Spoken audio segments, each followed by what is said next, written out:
The women's world champ, or I'm sorry, the WWE Women's Championship. That was the Rhea Ripley title. This is the the SmackDown Women's title. Asuka defending against Charlotte Flair and Bianca Belair in a great triple threat match. Honestly, I thought this was one of the better matches on the entire show. They got a ton of time. There were a couple sloppy spots. I mean, Charlotte isn't the smoothest person in the ring sometimes, but still, I thought these three women worked very well together. They had a great match, a lot of suspenseful near falls, because again, we did not know who would go over here, and the least likely person to win was Bianca, and she ended up winning, which kind of took me by surprise, but it made sense with the story they were telling. But she kind of picked it up in like a sneaky way, so it wasn't a decisive loss for Asuka, even though she's kind of dead in the water anyway. So Bianca becomes champion. We're all confused, but you see Bianca hobbling around. The injury's not legit, obviously.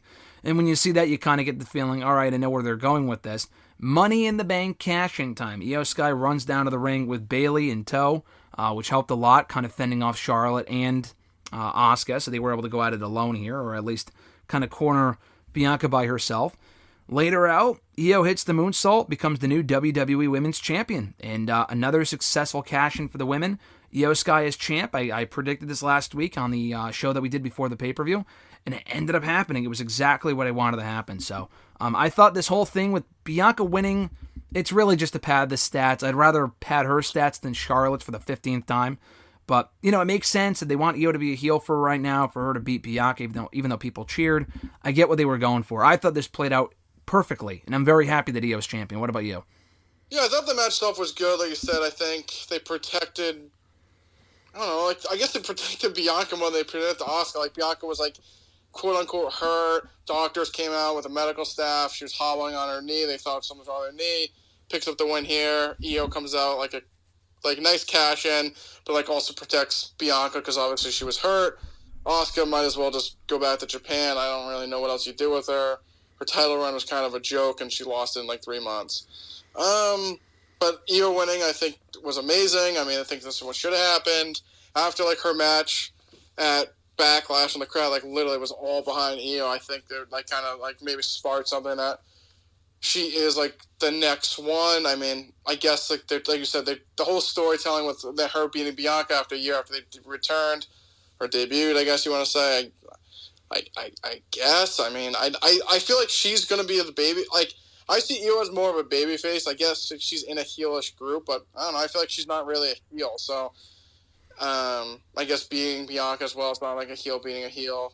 But I honestly would get to the point that Bayley turns on Iyo and we get babyface Iyo in the end. But I'm just glad that she finally won. Hopefully we don't get a Liv Morgan 2.0 here. Yeah, hopefully not. I mean, I thought that was imminent with Bayley turning on Iyo, but what I like about this is that there's a lot of different directions they can go in, and there's a lot of different people you can pair Iyo with right now. Not simultaneously, but for example, Zelina Vega beat Iyo twice. I mean, she beat her on SmackDown as recently as last week. I'm not saying that's the payback match, but you can do Zelina and Iyo for the championship as soon as tonight on SmackDown if you wanted to. You could do her and Shotzi, because Bayley and Iyo are feuding with Shotzi right now. I wouldn't do that necessarily. That's kind of more Bayley's feud, and they probably don't want Shotzi losing going into that feud anyway. But that's an option. You have two people right there.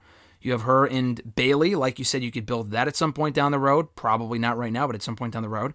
And then also Bianca wants a rematch, and Charlotte is just Charlotte Flair. So that being said, though, I think putting her with Bianca or Charlotte anytime soon would be bad. I think Rick mentioned this when we spoke to him after the show, that I just feel like it would be the Liv Morgan type thing where the focus is more on Bianca and Charlotte, who can have their own non-title feud without the championship involved. Maybe Bianca gets a rematch for the championship next week and Charlotte costs her that match.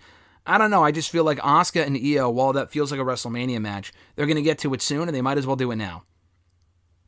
Yeah, I mean, I would keep her away from Charlotte and Bianca for the time being. Like I said, I think you do something like non-title with Bianca and Charlotte, and you can have that over a couple months and just kind of flesh that out. I mean, they're big enough that you can have a program without being the title on the line. So I'm down for that. I just don't want her facing them anytime soon because I just feel like she's going to lose the belt and lose all her momentum.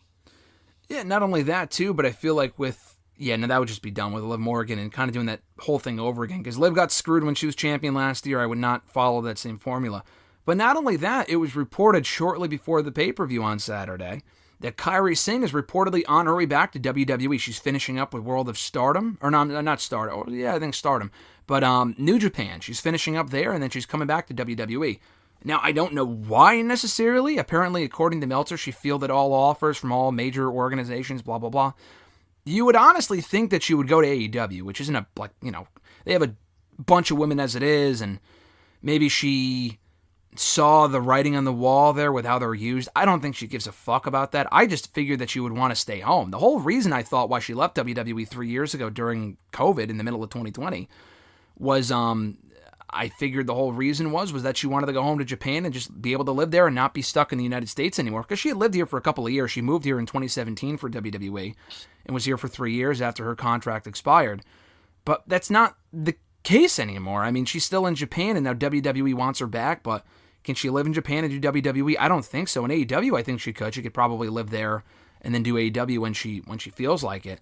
So I really don't know. I know Meltzer kind of made a comment that, she knows WWE, so that's why she's going back.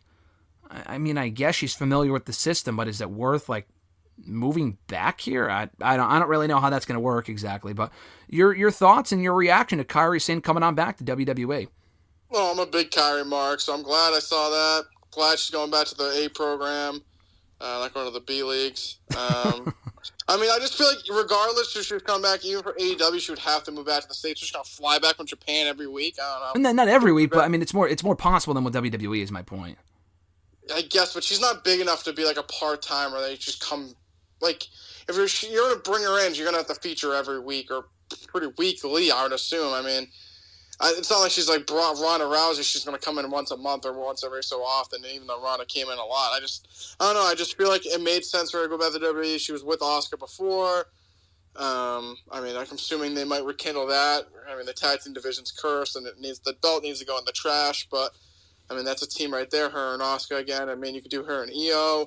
I know they've had a history in the past, so they could do that. But I like Kairi a lot.